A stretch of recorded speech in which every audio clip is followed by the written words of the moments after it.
அனைவருக்கும் வணக்கம். ஒரு செய்தி உண்மை செய்தியா பொய் செய்தியா என்பதை ஆராய்ந்து அதனுடைய உண்மைத்தன்மையை உலகிற்கு காட்டுவனே உண்மையான ஊடகவியலாளர். அப்படி இணைய வழிகளில் பரவுற பொய்யான செய்தியுடைய உண்மைத்தன்மையை அது உண்மை செய்தியா பொய் செய்தியா என்பதை கண்டுபிடித்து ஆராய்ந்து ஃபேக்ட் செக் பண்றவர் தான் யூடன் அயன் கார்த்திகேயன். சமீபத்தில் விடுதலை புலிகள் இயக்கத்தை சார்ந்த மரியாதைக்குரிய சசிதரன் அவர்களுடைய மனைவி அனந்தி சசிதரன் ஒரு பேட்டி எடுத்து அந்த பேட்டியின் மூலமாக பல உண்மை செய்திகளை உலகிற்கு கொண்டு வந்திருக்காரு. அதுக்காகவே அயன் கார்த்திகேயனை நம்ம பாராட்டி ஆகணும். நீதி வழங்கும் போது அண்ணன் தம்பி சொந்தம் பந்தம் பணக்கார ஏழை எதையுமே பார்க்க கூடாதுடா, நாயத்தை மட்டும் தான் சொல்லணும். விடுதலை புலிகள் இயக்கத்தை சார்ந்த ஒரு போராளியின் மனைவி அரசியல் செயற்பாட்டாளர், போரில் காணாமல் போனவர்களையும் போரில் பாதிக்கப்பட்டவர்களுக்கும் ஒரு நல்வாழ்வு அமைய வேண்டும் என்று தொடர்ச்சியாக போராடி வருகிறவர். அதுக்காகவே பல்வேறு கருத்துக்களை சமூக வலைதளங்களில் சர்வதேச சமூகத்தில் தமிழ்நாட்டில் இலங்கையில் தொடர்ச்சியாக முன்னெடுக்கக்கூடிய மரியாதைக்குரிய அக்கா அனந்தி சசிதரன் நடுநிலை காக்க வேண்டும் என்பதற்காக ஒரு செய்தி உண்மை செய்தியா பொய் செய்தியா என்பதை ஆராய்ந்து ஃபேக்ட் செக் பண்ணக்கூடிய மரியாதைக்குரிய அயன் கார்த்திகேயன் பேட்டி எடுக்கிறார். என்னால் சர்வதேச சமூகம் இலங்கையை எப்படி பார்க்கறது, ஈழம் குறித்து எப்படி அணுகிறது, இலங்கையிலிருந்து திட்டமிட்ட இனப்படுகொலை போர்க்குற்றம் என்று சமீபத்தில் ஐநாவில் தீர்மானம் நிறைவேற்றினாங்க. அந்த தீர்மானத்துக்கு இந்தியா எதிராக செயல்பட்டது. பாகிஸ்தான் சீனாவால் நேரடியாக எதிராக செயல்பட்டாங்க. இந்தியா நடுநிலை வகித்து இந்த ஆதரவாகவும் இல்லாமல் எதிர்ப்பாகவும் இல்லாமல் இது குறித்தெல்லாம் யூடன் அயன் கார்த்திகேயன் கேட்க போறாரு. ஈழம் குறித்து தமிழ்நாட்டில் எப்படி ஒரு புரிதல் உருவாயிருக்கு, 2009 போருக்கு பிறகு எப்படி ஈழ அரசியல் தமிழ்நாட்டில் தாக்கத்தை ஏற்படுத்தியிருக்கிறது என்பதெல்லாம் பேச போறாரு அப்படின்னு நம்ம நினைச்சோம். ஆனால் அதை பற்றியெல்லாம் அவர் பேசாமல் அவர் ஒரு நடுநிலையை காக்க வேண்டும் இல்லையா, நடுநிலையை காக்க வேண்டும், ஊடக தர்மத்தை காக்க வேண்டும், ஒரு ஊடகவியலாளர் என்பதை காக்க வேண்டும். நிறைய தமிழ்நாட்டில் பரப்பப்படுகிற பொய்யான செய்திகளுடைய ஃபேக்டை அக்கா அனந்தி சசிதரன் மூலமாக நிரூபிச்சிருக்காரு. இல்ல மிகப்படுத்தினு நாங்கள் சொல்றது என்னென்றால், அவர் தன்னுடைய ஒரு பட தயாரிப்புக்காக இந்த ஈழ போராட்டம் தொடர்பான பட தயாரிப்புக்காக வந்தது உண்மை, தேசிய தலைவரை சந்தித்ததும் உண்மை, தலைவர் பிரபாகரன் சீமான் பார்த்தது உண்மைதான். ஆனால் மிகைப்படுத்தி சொல்றாரு, கொஞ்சம் அதிக நேரம் பார்த்த மாதிரி சொல்றாரு அப்படின்னு சொல்றாங்க. அக்கா அனந்தி சசிதரன் இயக்கத்துடைய முன்னாள் போராளியோ இல்லை இயக்கத்தில் உறுப்பினரோ கிடையாது. முன்னாள் ஒரு போராளியுடைய மனைவி. அவங்க 2009 காலகட்டத்தில் அரசியல் செயல்பாட்டிலும் கிடையாது, ஈழ அரசியல் நேரடி தொடர்பு இல்லாமல் ஒரு சாதாரண ஒரு குடும்ப பெண்ணாக அவங்க இருந்தாங்க. ஆனால் இயக்கத்தில் இருந்த முன்னாள் போராளிகள், இயக்கத்தில் உயிர்ப்போடு 2009 காலகட்டத்தில் இருந்தவங்களும் இன்றைக்கி உலகம் முழுக்க வாழ்கிறாங்க. பல காலகட்டங்களில் முகத்தை காட்ட முடியாமல் அவங்களுடைய சூழ்நிலை கருதி அமைதியாக இருக்காங்க. ஆனால் இன்னும் விடுதலை புலிகள் இயக்கத்தை சார்ந்தவர்கள் உலகம் முழுக்க இருக்காங்க. அவங்க எல்லாருக்குமே தலைவர் பிரபாகரனோட அண்ணன் சீமான் இருந்த காலகட்டம், எவ்வளோ நேரம் பேசினார், என்ன பேசினார் என்பது அவருக்கு தெரியும். இன்னும் அதைப்படி தாண்டி ஒரு தலைவரை அண்ணன் சீமானவர்கள் பார்க்க போகிறாரு. அப்படி 2 பேரும் பேசியிருந்தாங்கன்னா அது 2 பேருக்குமான உரையாடல் தான். 10 பேரை வச்சுட்டு 20 பேரை வச்சுக்கிட்டு அவங்க பேசியிருக்க வாய்ப்பு இல்லை. அது 2 பேருக்குமான உரையாடல். ஒருவேளை அது மிகைப்படுத்தியே சொல்கிறாரு. 1.5 நிமிஷம் தான் பார்த்தாரு, ஒரு ஃபோட்டோ எடுக்கத்தான் இலங்கைக்கு போனார். அப்போ புகைப்படம் எடுத்தது உண்மைன்னு ஒத்துக்கிறாங்க. தலைவர் பிரபாகரனை பார்த்தது உண்மைங்கிறத அக்காவே ஒத்துக்கிட்டாங்க. நெடுமாறன் ஐயா பேசி இருக்கலாம், பேச இல்ல. குளத்தூர் மணி என்ன பேசி இருக்கலாம், பேச இல்ல. அப்ப இப்படி என்ன பேசலாம், பேச இல்ல. மற்றது இங்க இருக்கிற பொடா சட்டம் தடா சட்டம் எல்லாருமே தாக்கு பிடிக்கணும்ன்ற ஒரு நிலையும் இருக்கு. அதனால இது இவர் கொஞ்சம் பேசிக்கொண்டே இருக்கிறார். இன்னொரு கேள்வியை அயன் கார்த்திகேயன் முன்வைக்கிறாரு. சில நிமிடங்கள் மட்டுமே சந்திச்சதாக நீங்க சொல்றீங்க, இது மிகைப்படுத்தி சொல்றாருன்னு சொல்றீங்க. ஆனா சில நிமிடங்கள் சந்திச்சவர் எதுக்கு இவ்வளவு அரசியலை பண்ணணும், இவ்வளவு பெரிய இதை நிறைய இடத்துல தலைவர் பிரபாகரன் குறித்தும் ஈழம் குறித்தும் பேசணும் அப்படிங்கிற ஒரு கேள்வியை அயன் கார்த்திகேயன் முன்வைக்கிறார். அப்படிதான் நான் புரிஞ்சுக்கிறேன். வெறும் 1.5 நிமிடங்கள் பார்த்த சீமானே விழுந்த புலிக்கொடியை, எந்த புலிக்கொடி விழுந்து விட்டது என்று சிங்களவன் கொக்கரித்தானோ, எந்த பிரபாகரன் விழுந்து விட்டார் என்று சிங்களவன் கொக்கரித்தானோ, அந்த தலைவர் பிரபாகரன் பெயரையும் புலிக்கொடியும் தமிழ்நாடு முழுமைக்கும் தாண்டி உலகம் முழுக்க கொண்டு போய் சேர்ந்திருக்கிறார். உலகத்தின் பல்வேறு நாடுகளில் புலிக்கொடியை பறக்க விட்டிருக்கிறார். ஆனால் தலைவர் பிரபாகரனுடைய படுத்து உறங்கி அவர் கூட பல ஆட்கள் பழகி அவர் கூடவே இருந்து தங்கி பல உரையாடல் நிகழ்த்தி பேட்டி எடுத்து காணொலிகளாக வெளியிட்ட வைகோ, கொளத்தூர் மணி, நெடுமாறன், இங்க இருக்கிற வேல்முருகன், இவங்க யாருமே இந்த அரசியல் ஏன் முன்னெடுக்கல அப்படிங்கிற கேள்வியை தான் மறைமுகமா அயன் கார்த்திகேயன் வாங்கியிருக்காரு அக்கா ஆனந்தி சசிதரன். அப்போ விடுதலை புலிகள் இயக்கம் இருக்கிற வரைக்கும், தலைவர் பிரபாகரன் அங்கே களத்தில் நிற்கிற வரைக்கும் இங்கே புலி ஈழம் என்று பேசிக் கொண்டிருந்த கொளத்தூர் மணியும் வைகோவும் திருமாவளவனும் வேல்முருகனும் தலைவர் இல்லை, ஈழம் அங்கே சாத்தியமில்லை, விடுதலை புலிகள் வீழ்ந்து விட்டால் என்ற பிறகு அந்த அரசியலை மறந்து விடுதலை புலிகள் இயக்கத்தை அழிப்பதற்கு துணை என்ற இங்கிருந்து பணம் கொடுத்து ஆயுதம் கொடுத்து ரேடார் கொடுத்து எல்லா உதவிகளையும் செய்த காங்கிரஸ் கட்சியோடு கூட்டணி வைத்து அரசியல் சமரசம் செய்து கொண்ட நிலையில் விடுதலை புலிகள் இயக்கம் இல்லை என்று பிறகு உருவான சீமான் உறுதியாக நிற்கிறார் என்பதைத்தான் அக்கா ஆனந்தி சசிதரன் மிக தெளிவாக சொல்லியிருக்காரு. இந்த 10 ஆண்டு காலத்தில் உயிரோட்டமாக விடுதலை புலிகளையும் ஈழத்தையும் தலைவர் பிரபாகரனையும் வைத்திருக்கிற ஒரே ஒரு நபர் சீமான் என்பதை ஒப்புதல் வாக்கு மூலமாக அக்கா ஆனந்தி சசிதரன் பெற்ற மரியாதைக்குரிய நடுநிலையாளர் ஐயன் கார்த்திகேயன் நம்ம பாராட்டி ஆகணும். இந்த விடுதலை புலிகளுடைய அந்த புலிக்கொடியும் தேசிய தலைவர் பிரபாகரனுடைய பக்கத்தையும் தமிழ்நாட்டில் உயிரோட்டமாக வைத்திருக்க முயன்றவர் சீமான் என்பதை யாரும் மறுக்க முடியாது. அப்புறம் இன்னொரு கேள்வியை லாபகமா முன் வச்சிருக்காரு. தமிழ் தேசியம் இங்க பிரிஞ்சு கிடக்குது, நீங்க ஈழத்துல இதை எப்படி பாக்குறீங்க அப்படின்னு சொல்லி ஆனந்தி சசிதரன் நம்ம ஐயன் கார்த்திகேயன் கேட்கறாப்ல. பாருங்க, தமிழ் தேசியத்தின் மீது ஐயன் கார்த்திகேயனுக்கு எவ்வளவு பற்று இருந்தா, அவர் நெஞ்சுக்குள்ள தமிழ் தேசியங்கிற உணர்வு இருந்தா எப்படி கேட்டுக்காரு பாருங்க. தமிழ் தேசியம் பிரிஞ்சு கிடக்கு இணைங்கிறாரு. தேர்தல் வந்துருச்சு, திராவிட கட்சிகள் திமுக சண்டையை தேர்தல் வச்சுக்கோங்க, தமிழ் தேசியம் பேசிட்டு எதிரி வர்றான், உங்க சண்டையெல்லாம் அப்புறம் வச்சுக்கோங்க, இப்போ பொது எதிரி வீழ்த்துன்னு சொல்லி சொன்ன வைகோக்களுக்கு மத்தியில் ஐயன் கார்த்திகேயன் தமிழ் தேசிய கட்சிகள் இணையணும், தமிழ் தேசிய இயக்கங்கள் இணையங்கிற அளப்பரிய பற்றின் காரணமாக அக்கா கிட்ட ஒரு கேள்வி கேட்குறாங்க. அதுக்கு அக்காவும் ஆமா இணைஞ்சு நிற்கணும் அப்படிங்கிற ஒரு அருமையான பதில் சொல்லியிருக்காங்க.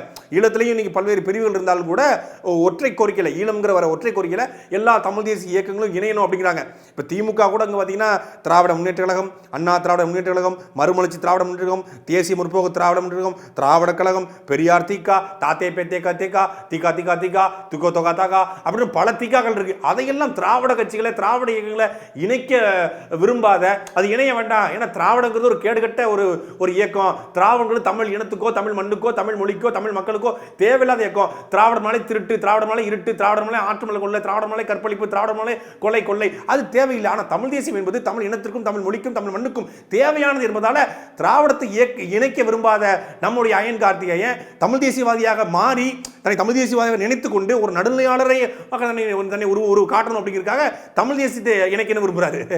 என்னதான் திராவிட ஆதரவாளர் திமுக ஆதரவாளர் கூட ஐயன் கார்த்திகேயன் பழகினாலும் அவர் மனசுக்குள்ள அந்த தமிழ்ங்கிற பற்று இருக்க போய் தான் திமுக எதிர்ப்பு அவருக்கு இருந்திருக்கு. திமுக எதிர்ப்பு இருக்க போய் தான் ஒரு லாபகமாக ஒரு கேள்வியை கேட்டு அக்கா ஆனந்தி சசிதரன் ஒரு பதில் சொன்னார். என்ன தெரியுமா, 2009 காலகட்டத்தில் போர் முடிஞ்ச பிறகு நாங்கள் வந்தேன். யார் அக்கா சொல்கிறாங்க, ஆனந்தி சசிதரன் நான் வந்தேன், அப்போ பயங்கரமான நெருக்கடி இருந்தது. அப்போ கருணாநிதி ஆட்சி காலம், கருணாநிதி ஆட்சி காலத்தில் இங்கே தலைவர் பிரபாகரன் குறித்தோ ஈழம் குறித்தோ புலிகள் குறித்தோ பேச முடியாத ஒரு சூழல் இருந்தது. உளவுத்துறை மிரட்டி கொண்டிருந்தது. அந்த காலகட்டத்தில் நான் வந்துட்டு போனேன். ஆனால் அதன் பிறகு நான் வந்த பிறகு இங்கே தமிழ்நாடு முழுக்க நாம் தமிழர் எழுந்த பிறகு, இந்த வார்த்தையை ரொம்ப நோட் பண்ணுங்க. தன்னுடைய நாம் தமிழர் என்று எழுந்த பொழுதுதான் தலைவருடைய படங்களை நாங்கள் இந்தியா சுவர்களிலும் விடுதலை புலிகள் என்ற அந்த பக்கத்தையும் நாங்கள் பார்க்கக்கூடியதாக இருந்தது. இது யாருமே மறக்க முடியாது. அந்த விடுதலை புலிகள் என்ற அந்த உணர்வை அங்கு அந்த யுத்தம் முடிந்த பிறகு நாம் தமிழர் என்ற பக்கத்தில் கொண்டு வந்த ஒரு தன்மை அவரிடம் தான் இருக்கின்றது. நாம் தமிழர் எழுந்த பிறகு, நாம் தமிழர் கட்சி தமிழ்நாட்டிலே உருவான பிறகு, நாம் தமிழர் கட்சி வளர்ந்த பிறகுதான் ஈழம் குறித்து பேசுகிற நிலைமையே வந்திருக்கிறது. இன்றைக்கு தலைவர் பிரபாகரன் குறித்து பேசுகிற நிலைமை, சுதந்திரமாக பேசுகிற நிலைமை உருவாகியிருக்கு. அதுக்கு மிக முக்கியமான காரணம் நாம் தமிழர் கட்சி தான். அப்போ கருணாநிதி ஆட்சி காலத்தில் ஈழம் குறித்தோ தலைவர் பிரபாகரன் குறித்தோ பேச முடியாத ஒரு சூழல், ஒரு கொடுங்கோன்மையான ஆட்சி, ஈழ மக்களுக்கும் ஈழத்திற்கும் தமிழ் தேசியத்திற்கும் எதிரான ஆட்சி திமுக ஆட்சி என்பதை ஐயன் கார்த்திகேயன் மிக லாபகமாக அக்கா ஆனந்தி சசிதரன் வாங்கியிருக்காரு. உண்மையிலே அவர் திராவிட எதிர்ப்பாளர், அவர் தான் உண்மையான ஸ்லீப்பர் செல்லுங்க நம்ம ஐயன் கார்த்திகேயன். ஐயன் கார்த்திகேயன் யாரும் விமர்சிக்காதீங்க, எனக்கு ஐயன் கார்த்திகேயன் பெரிய பற்று உண்டு. அவர் ஒரு உண்மையான ஃபேக்ட் செக்கர் அப்படிங்கிறத இதுல நமக்கு தெரிய வருது. இந்தியாவுக்கு வந்திருந்தேன், ஆனால் அப்ப வந்த கால பகுதியில தேசிய தலைவருடைய படங்களோ அல்லது விடுதலை புலிகள் என்ற பெயர், அவ்வளவு கருணாநிதியினுடைய ஆட்சி, அப்பொழுது அது மிக தடையாக இருந்தது. நான் கூட நிறைய அதிகாரிகளுடைய விசாரணைக்கு பயந்துதான் நான் திரும்ப மீள இலங்கைக்கு ஓடி வந்தேன். அப்புறம் இன்னொரு உண்மை செய்தியும் ஐயன் கார்த்திகேயன் வெளியே கொண்டு வந்திருக்காரு. அது என்னன்னா, தலைவர் பிரபாகரன் தான் நாம் தமிழர் கட்சி ஆரம்பிக்க சொன்னாரான்னு சொல்லி ஆனந்தி சசிதரன் அக்கா கிட்ட அயன் கார்த்திக் கேட்கிறாப்ல. அக்கா சொல்றாங்க தலைவர் பிரபாகரன் வந்து அப்படி யார்ட்டையும் சொல்லல, யாரையும் நம்பி இயக்கம் நடத்தல. சத்தியமான உண்மை. உலகத்துல வந்து யாரையும் நம்பாம தன்னையும் தன் இனத்தையும் தன் மொழியையும் நம்பிதான் தலைவர் பிரபாகரன் வந்து அந்த இயக்கத்தை கட்டமைத்தார். கடைசி வரை உறுதியாக நின்றார். தலைவர் பிரபாகரன் அவர்கள் சொல்லி நாம் தமிழர் கட்சி ஆரம்பிக்கப்படல அப்படிங்கிறத மிக லாபகமாக வாங்கியிருக்காரு. அப்போ தலைவர் பிரபாகரன் சொல்லாமலேயே இவ்வளவு பெரிய இயக்கத்தை கட்டி தலைவர் என் தலைவன் பிரபாகரன், ஈழம் என்பது அரசியல் அல்ல, ஈழம் என்பது அவசியம் என்று சொல்லி தலைவர் பிரபாகரன் பிடித்த புலிக்கொடியை தமிழ்நாடு முழுமைக்கும் கொண்டு போய் சேர்த்திருக்கிறார். ஒரு தலைவர் சொல்லி செய்வதை விட ஒரு தலைவர் எடுத்த பாதையை முன்னெடுத்து செல்வதுதான் உண்மையான தலைவனாக இருக்க முடியும். உண்மையான அந்த தலைவனுடைய விசுவாசியாக, தொண்டனாக, அவனுடைய பற்றாளனாக இருக்க முடியும். அப்படி என்றால் தலைவர் பிரபாகரன் சொல்லாமலேயே ஒரு நாம் தமிழர் கட்சியை உருவாக்கி தலைவருடைய போட்ட அந்த வழித்தடத்தில் தமிழ் தேசிய பாதையில் தலைவருடைய கனவை சுமந்து கொண்டு சொல்ற சீமானவர்கள் மிக மிக உயர்ந்தவர் என்பதை மிக லாபகமாக அக்கா ஆனந்த் சசிதரன் மூலமாக அயன் கார்த்திக் வாங்கி கொடுத்துருக்காரு. இது உடன்பிறப்புகளுக்கும் சங்கிகளுக்கும் மிகப்பெரிய எரிச்சலை உண்டாக்கும். இன்னொரு முக்கியமான கருத்தை வந்து அக்கா ஆனந்த் சசிதரன் சொல்லியிருந்தாங்க. அது என்னன்னா, இயக்கம் ஈழம் என்பது ஒரு குறிப்பிட்ட கட்சிக்கானதோ ஒரு குறிப்பிட்ட தலைவருக்கானதோ இல்ல, அது ஒட்டுமொத்தமான தமிழ் தேசிய மக்களுக்கானது சொன்னாங்க. சத்தியமான உண்மை. ஈழம் என்பதும் இயக்கம் என்பதும் ஒட்டுமொத்தமான தமிழர்களுக்கும் ஒட்டுமொத்தமான தமிழ் தேசிய மக்களுக்குமானது. ஆனால் அந்த ஒட்டுமொத்தமான தமிழ் தேசிய மக்களுக்கும் ஒட்டுமொத்தமான தமிழர்களுக்கும் விடுதலை புலிகள் இயக்கம் எதற்காக தோற்றுவிக்கப்பட்டது, விடுதலை புலிகள் இயக்கம் என்னெல்லாம் இன்னல்களை அனுபவித்தது, எப்படியெல்லாம் சாதனை செய்தது, எதற்காக தலைவர் பிரபாகரன் ஈழ விடுதலை கட்டு போராடினார் என்ற புரிதலை 2009 பின்னாடி தலைவர் பிரபாகரன் குறித்தும் ஈழம் குறித்தும் மிகப்பெரிய ஒரு புரிதலை உண்டு பண்ணி இங்கே அஜித் பின்னாலையும் விஜய் பின்னாலையும் தெரிந்த இளைஞர்களை தலைவர் பிரபாகரன் பின்னால் செல்ல வைத்து பிரபாகரனை எங்கள் தலைவன் பிரபாகரன் என்று உணர வைத்தவர். விடுதலை புலிகளின் தலைவர் தீவிரவாதி என்ற இடத்திலிருந்து உடைத்து சுக்கு நொறித்து என் தலைவன் பிரபாகரன் என்று உணர வைத்தவர் அண்ணன் சீமான் தான். அதை மிக லாபகமாக அக்கா ஆனந்த் சசிதரன் வந்து கடத்திருக்காங்க. இப்படி நிறைய கேள்விகளை கேட்ட மரியாதைக்குரிய அயன் கார்த்திகேயன் அவர்கள் ஒரு கேள்வியை அவர் வந்து கேட்காம விட்டாரு. கண்டிப்பாக வந்து அவர் ஒரு நடுநிலையாளர், அவர் ஒரு ஊடகவியலாளர் என்பதனால கண்டிப்பாக அடுத்த நேர்காணலில் இந்த கேள்வியை முன்வைப்பார். 2015 காலகட்டத்தில் மரியாதைக்குரிய அக்கா ஆனந்தி சசிதரன் அவர்கள் வந்து ஒரு பேட்டி கொடுத்தாங்க. புதிய தலைமுறை தந்தி தொலைக்காட்சியில் அந்த பேட்டி வெளிவந்துச்சு. அதில் என்ன சொல்லியிருந்தாங்க அப்படின்னா, திராவிட முன்னேற்ற கழகத்தை சார்ந்த மரியாதைக்குரிய கருணாநிதியுடைய மகள் கனிமொழி அவர்கள்ட்ட என்னுடைய கணவர் எழிலன் என்று அழைக்கப்பட்ட சசிதரன் வந்து ஒரு பேசி கொண்டிருந்தார். பேசி முடிச்ச பிறகு நான் யார்கிட்ட பேசுறீங்க அப்படின்னு கேட்டேன். போர் காலத்தில், போர் உச்சமாக நடந்து கொண்டிருக்கிற காலத்தில் ஃபோனில் பேசிக்கிட்டு இருந்தார். யார்கிட்ட பேசிக்கிட்டு போது கருணாநிதி சார்பாக அவருடைய மகள் கனிமொழி பேசினார். பேசி எங்களை சரணடைய சொல்லியிருக்காங்க. யார? நடேசன், புலித்தேவன் உள்ளிட்ட மரியாதைக்குரிய அண்ணன் எழிலன் உள்ளிட்ட எல்லாரையும் சரணடைய சொல்லியிருக்காங்க. சரணடைஞ்சா நாங்கள் சர்வதேச சமூகத்தில் பேசி இந்த போரை நிறுத்துவதற்கான எல்லா வழிவகையும் நாங்கள் செய்கிறோம் என்று சொன்னாங்க. இந்த பேச்சை கேட்டுத்தான் என்னுடைய கணவரும் நடேசன், புலித்தேவன் உள்ளிட்ட எல்லோரும் வந்து சரணடைஞ்சாங்க. யார்கிட்ட? சிங்கள படையிட்ட சரணடைஞ்ச அவர்களை கொலை செய்து கொடூரமான முறையில் வந்து வெள்ளைக்கொடி ஏந்தி வந்தவர்களை சிங்கள ராணுவம் கொண்டு வந்தது. அவங்க கொன்று ஒழித்ததுக்கு மிக முக்கியமான காரணமே கருணாநிதியின் மகள் கனிமொழி தான். கனிமொழி பேச்சை கேட்டுத்தான் விடுதலை புலிகள் இயக்கத்தை சார்ந்து நடேசனும் புலித்தேவனும் வெள்ளைக்கோடி ஏந்தி கொண்டு போய் சரணடைந்தார்கள். வெள்ளைக்கோடி ஏந்தி போய் சரணடைந்தவர்கள் இறந்ததுக்கு காரணம் கனிமொழி என்று மரியாதைக்குரிய அக்கா ஆனந்தி சசிதரன் 2015ஆம் ஆண்டு ஜூன் மாதம் 15ஆம் தேதி ஒரு பேட்டியை கொடுத்திருக்கிறார் புதிய தலைமுறையில். அவர் மிக தெளிவாக முதலமைச்சர் கருணாநிதியுடைய சார்பில் அவருடைய மகள் கனிமொழியுடன் பேசினேன்.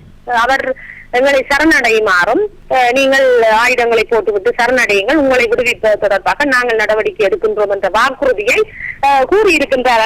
அதற்கு திராவிட முன்னேற்ற கழகம் சார்பில் மறுப்பு தெரிவித்தாங்க. அப்படியெல்லாம் நாங்கள் பேசவே இல்லை, விடுதலை புலி இயக்கத்தில் கனிமொழி பேசலை அப்படின்னு சொல்லியிருந்தாங்க. அதற்கும் அக்கா ஆனந்தி சசிதரன் மறுப்பு தெரிவித்து என்ன சொன்னாங்க அப்படின்னா, இல்லை அவங்க பேசுனது உண்மை, நான் பக்கத்துலேருந்து என் கணவர் பேசும்போது நான் கேட்டேன், உண்மைதான். இப்படி பொய்யை மாற்றி மாற்றி சொல்வது திமுக அந்த கூட்டத்திற்கு வழக்கம். இப்படித்தான் 2G வழக்கில் எப்படி தன் அதிகார வரம்பை மீறி கனிமொழி செயல்பட்டாரோ, இந்த வார்த்தையை பதிவு செஞ்சார். 2G வழக்கில் தன்னுடைய அதிகாரத்தை மீறி கனிமொழி செயல்பட்டாரோ அதே போலத்தான் தன்னுடைய அதிகாரத்தை மீறி விடுதலை புலி இயக்கத்தில் வாக்குறுதியை கொடுத்தார் கனிமொழி. கனிமொழியின் வாக்குறுதியை நம்பி ஈழ மக்கள் கடைசி நேரத்திலே துரோகத்திற்கு ஆளானார்கள் என்ற வார்த்தையை பதிவு செய்தார். இது குறித்து மரியாதைக்குரிய அயன் கார்த்திகேயன் அவர்கள் கனிமொழி குறித்து நீங்க வச்ச விமர்சனம் என்னாச்சு, அதே போல கனிமொழி அவர்கள் உங்க கணவர்கிட்ட பேசுறது உண்மைதானா என்பதை ஃபேக்ட் செக் பண்ணி நீங்க வெளியே கொண்டு வந்தீங்கன்னா உங்களுக்கு கோடான கோடி புண்ணியமா கிடைக்கும். இப்பொழுதும் அரசியலில் இருக்கின்ற ஒருவர், அவர் தன்னுடைய அரசியலை தக்க வைப்பதற்காக இவ்வாறான பதிலை கூறுவது சகஜம். அது அவர் அவ்வாறு கூறுவார் என்பதும் எங்களுக்கு தெரியும். அப்படி இந்த கேள்வி கேட்கும்போது இன்னொரு கேள்வியை நீங்க வந்து அக்கா ஆனந்த் சசிதரன் அயன் கார்த்திகேயன் கேட்பார் நம்புறேன். 2009 காலகட்டத்தில் ஒரு உண்ணாவிரதம் காலையில் 6 மணிலிருந்து 11 மணிக்கு உண்ணாவிரதம் இருந்து போர் நின்று விட்டது, பிரணாப் முகர்ஜியின் பேச்சை கேட்டு போர் நின்று விட்டது என்று கருணாநிதி அறிவித்தார். கருணாநிதி அறிவித்தை கேட்டு பதுங்கு குழியில் இருந்த தமிழர்கள் அந்த பதுங்கு குழியை விட்டு வெளியே வந்தார்கள். வெளியே வந்த தமிழர்களை கிட்டத்தட்ட 12,000 பேரை சிங்கள ராணுவம் கொன்று ஒழித்தது. கருணாநிதியின் பேச்சை கேட்டுதான் 12,000 தமிழர்கள் பதுங்கு குழியிலிருந்து வெளியே வந்து இறந்து போனார்கள். அப்போ கடைசியில் 2013ஆம் ஆண்டு பிரணாப் முகர்ஜி பொய் சொல்லிவிட்டார், ஈழ விவகாரத்தில் எங்களை காங்கிரஸ் ஏமாற்றி விட்டது என்று சொல்லி திருப்பி காங்கிரஸ் கூட்டணியை திமுக முறித்தது. இது குறித்தும் மரியாதைக்குரிய அக்கா ஆனந்தி சசிதரத்தில் கருணாநிதியின் பேச்சை கேட்டுதான் ஈழ மக்கள் பதுங்குழிந்து வெளியே வந்தார்களா, ஈழ மக்களுக்கு கருணாநிதி செய்த அந்த உண்ணாவிரத நாடகம் ஒரு பொய்யானதா போலியானதா துரோகமா என்று நீங்கள் கேட்டு தமிழ் கூறும் நல்லுலகத்துக்கு மரியாதைக்குரிய அயன் கார்த்திகை நடுநிலையாளர் சொல்வார் என்பதையும் நான் எதிர்பார்ப்போடு காத்திருக்கிறேன். அக்கா ஆனந்தி சசிதரன் அவர்கள் இன்னொரு கருத்தை சொல்றாங்க, ஐயா வைகோவோடும் குளத்தூர் மணியோடும் நான் நெருக்கமான அரசியல் தொடர்பு இருக்கேன்னு சொல்றாங்க. குளத்தூர் மணி திமுகவை ஆதரிக்கிறார், ஐயா வைகோ திமுக காங்கிரஸ் கூட்டணி இருக்கார். திமுக ஆட்சி காலத்தான் ஈழ போர் நடந்தது, திமுக ஆட்சி காலத்தான் கருணாநிதி ஆட்சி காலத்தான் மிகப்பெரிய நெருக்கடி இருந்தது என்று அக்கா ஆனந்தி சொல்றாங்க. அந்த திமுகவோடு நீங்க கூட்டணி வச்சுக்கீங்க, ஈழ மக்களுக்கு துரோகம் அளித்த திமுக என்று சொன்ன வைகோ அவர்கள் எப்படி அந்த திமுகவோட கூட்டணி வச்சிருக்காங்க அப்படிலாம் கேட்க வேண்டாம். திமுகவுக்கு ஒரு அழுத்தத்தை கொடுத்து திமுக கிட்டத்தட்ட 37 பாராளுமன்ற உறுப்பினர்களை திருமாவளவனோடு சேர்த்து 38 பாராளுமன்ற உறுப்பினர் வைத்திருக்கிறது. இந்த 38 பாராளுமன்ற உறுப்பினர்களும் பாராளுமன்றத்தில் ஈழம் குறித்தும் இனப்படுகொலை குறித்தும் சர்வதேச விசாரணை அமைக்க வேண்டும், தனித்தமிழிலிருந்து தான் அந்த மக்களுக்கான ஒரே தீர்வு என்று வைகோ அவர்களுடைய பிரதிநிதி ஒரு எம்பி இருக்கிறார். அந்த பிரதிநிதி மற்ற 37 பிரதிநிதியும் பேசி ஒட்டுமொத்தமாக இந்திய பாராளுமன்றத்தில் நீங்க ஈழம் குறித்து பேசுங்கள் என்று அக்கா ஆனந்தி சொல்வாரா என்பதையும் அயன் கார்த்திகன் கேட்டு தமிழ் கூறு நல்லுலகத்துக்கு நீங்க சொல்லணும். அதே போல ஆமக்கறி என்பது மிக சாதாரணமான உணவு ஈழத்துல, தமிழ்நாட்டில் பெரிய செய்தியா பேசுறாங்கன்னு சொல்லி மரியாதைக்குரிய பாலா மாஸ்டர் சொல்றாரு. எல்லாத்தையும் தாண்டி இந்த பாலா மாஸ்டர் தான் அண்ணன் சீமான் அவர்கள் ஈழத்துக்கு போயிருக்கும் போது அவரை வரவேற்ற நபர்கள் மிக முக்கியமானவர். ஈழத்துக்கு அண்ணன் சீமான் அவர்கள் எப்படி வந்தாங்க, எப்படி தங்கினாங்க, என்னென்ன பாதுகாப்பெல்லாம் செய்யப்பட்டது, அந்த சந்திப்பு எப்படி இருங்கிறது மிக தெளிவாக ஒரு பேட்டில் சொல்லியிருந்தாங்க. ஆமைக்கறி சண்டை விடயம் அது ஏன் திரு சீமானுக்கு ஆமைக்கறி என்றது அவர் திருப்பி சொன்னார் என்ன தெரியல. அவருக்கு சில நேரம் அங்காம ஃபர்ஸ்ட் டைமாக பார்த்தாரு தெரியா ஆமைக்கறி அங்கே விடுதலை அப்படி ஒன்று சிறப்பான விருந்தோம்பல் அதுவும் உண்டு. நல்ல ஒரு உபசரிப்பு எங்களோட விருந்தோம்பல் தமிழனுக்கு ஒன்று இருக்குது. அந்த விருந்தோம்பல் விடுதலை புலிகள் டைம் இருக்குது, அதை பார்த்து வளர்ந்த தமிழ் மக்கள் டைம் இருக்குது, எங்கள் டைம் இருக்குது. அந்த விருந்தோம்பலை செய்தோம், அது அவருக்கு பிடிச்சு கொண்டது, அதை அடிக்கடி சொல்லுவார். எங்களுக்கு அந்த விரும்போம்பல் வடிவாக செய்கிறதா எங்களோட பண்பாடு, அவைக்கு பிடிச்சு கொண்டால் இன்னும் ஒரு சிறப்பான விருப்பமாக எங்களுக்கு இருக்கிறது. அப்போ பாலா மாஸ்டர் விருந்தோம்பலை பற்றி மிக சிறப்பாக பேசுகிறார், என்னென்ன உணவுகளை கொடுத்தாலும் பேசுகிறாரு, அது பொய்யா? அதே போல் பாலா மாஸ்டர் சொன்னது போலவே ஈழத்திற்கு தலைவர் பிரபாகரனை பேட்டி எடுக்க போயிருந்த தலைவர் பிரபாகரனை சந்திக்க போயிருந்த தமிழ்நாட்டுடைய முதல் கிரிக்கெட் வர்ணனையாளர், தமிழ் வர்ணனையாளர் மரியாதைக்குரிய அப்துல் ஜபார், சாத்தான்குளம் அப்துல் ஜபார் தெரியாத நபர்கள் இருக்க முடியாது. அந்த சாத்தான்குளம் அப்துல் ஜபார் அவர்கள் தலைவர் பிரபாகரனை சந்திக்க போயிருந்தார். அந்த சந்திப்பில் என்ன நடந்துச்சு அப்படிங்கிறத சமீபத்தில் பல வலைகளில், இப்போ அப்துல் ஜபார் அவர்கள் மறைஞ்சிட்டாங்க, பல வலைகளில் லிபர்ட்டி தமிழில் கூட அந்த பேட்டி இருக்குது, திராவிட ஆதரவு ஊடகமான லிபர்ட்டி தமிழில் கூட அந்த பேட்டி இருக்குது. அதில் கூட சொல்லியிருந்தாங்க தலைவர் பிரபாகரனுடைய விருந்தோம்பல் எப்படி இருக்கும், பல வகையான உணவுகள் என்னுடைய டேபிளில் இருந்துச்சு அப்படின்னு சொன்னார். போர் காலகட்டங்களில் போர் உச்சத்தில் இருக்கும்போது விடுதலை புலிகள் சாதாரண எளிமையான உணவுகளை சாப்பிடுவாங்க. மற்ற காலங்களையும் அவங்க ஒரு இயக்கத்தை சேர்ந்த போராளிகள் சாதாரண உணவுகளையும் சாப்பிடுவாங்க. ஏன்னா போர் பயிற்சி எடுக்கும்போது நிறைய உணவுகளை சாப்பிட முடியாது. ஆனால் விருந்தோம்பலில் தலை சிறந்தவர்கள் விடுதலை புலிகள் என்பதை அப்துல் ஜபார் சொல்லியிருக்காரு, விடுதலை புலிய மாஸ்டர் பாலாமா சொல்லியிருக்காங்க, இப்படி பல பேர் சொல்லியிருக்காங்க. என்னென்ன சாப்பாடெல்லாம் இப்போ நீங்கள் சாப்பிட்டீங்கன்னு இப்போயும் நான் இருக்காங்க. உயிருள்ள ஜீவிகள் அத்தனையும் அங்கே மேசையில் உணவாக இருந்தது. இப்படித்தான் நான் சொன்னேன், உயிருள்ள அத்தனை ஜீவிகளும் மேசையில் உணவு, சிக்கன் மட்டன் கட்டுலாம். இப்படி பல உண்மைகளை தலைவர் பிரபாகரனை சீமான் பார்க்கவே இல்லை, அதை போட்டோஷாப் என்ற பொய்யை உடைத்து ஃபேக்ட் செக் பண்ணி அக்கா ஆனந்தி சசிதரன் மூலமாக தலைவர் பிரபாகரனை சீமான் பார்த்தது உண்மை, அங்கே இருந்தது உண்மை என்ற உண்மைத்தன்மையை வெளியே கொண்டு வந்து இங்கே 10 ஆண்டு காலமாக ஈழ அரசியலை தலைவர் பிரபாகரனோடு மிக நெருக்கமாக இருந்த வேல்முருகனோ குளத்தூர் மணியோ இங்க இருக்கிற வைகோக்குள்ள பேசாத சூழ்நிலையில் தலைவர் பிரபாகரனுடைய அரசியலையும் ஈழ அரசியலையும் 10 ஆண்டு காலத்தில் உயிரோட்டமாக வைத்திருக்கிற தடாவுக்கும் பொடாவுக்கும் எல்லாரும் பயன் நிலையில் எந்த வழக்குக்கும் பயன்படாமல் தீவிரவாதி என்ற நிலையில் உடைத்து எங்கள் தலைவர் பிரபாகரன் என்று கொண்டு போய் சேர்த்தது சீமான் தான் என்ற உண்மைத்தன்மையை வெளியே கொண்டு வந்த மரியாதைக்குரிய ஃபேக்ட் செக்கர் யூட்டன் அயன் கார்த்திகன் இருக்கும், யூட்டனுக்கு பேட்டி கொடுத்த மரியாதைக்குரிய அக்கா ஆனந்தி சசிதரனுக்கு நம்முடைய கோடான கோடி நன்றிகளும் வாழ்த்துக்களும். அந்த பேட்டியில் நமக்கு சில கருத்து முரண்கள், ஏற்றம் இறக்கம் எல்லாம் இருக்கலாம். ஆனாலும் பொய் கைகால் முளைத்து வேகமாக ஓடும், உண்மை மெதுவாகத்தான் நடக்கும், மெய்ப்பொருள் காண்பது அறிவு. சாட்டை எடுத்து நாட்டை திருத்து இளம் தலைமுறை தானே நீ வழி